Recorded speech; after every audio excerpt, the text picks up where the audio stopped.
বিগত ৩ তারিখ থেকে মার্চের ৩ তারিখ থেকে পোলিও টিকাকরণের কর্মসূচি চলছে।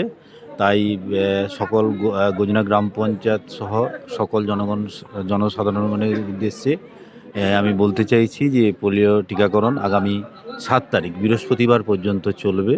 তাই ৫ বছর পর্যন্ত শিশুদের আপনারা পোলিও টিকাকরণে আমাদের আশা দিদিমণিদেরকে সহযোগিতা করুন এবং সমাজের সকল স্তরের মানুষের সহযোগিতার মাধ্যমে পোলিওমুক্ত ভারতবর্ষ গড়ে উঠুক এবং আগামী দিনে খুব ভালোভাবে ভারতবর্ষের মানুষ পোলিওমুক্ত থেকে ভালোভাবেই কাটাক এবং আগামী দিনে এই পোলিও যাতে না প্রভাব আর বিস্তার করতে পারে। করোনা যেভাবে বিস্তার করেছিল আমরা জানি, সেই দুর্বিষহ অবস্থা যাতে না আগামী দিনে আর আসে।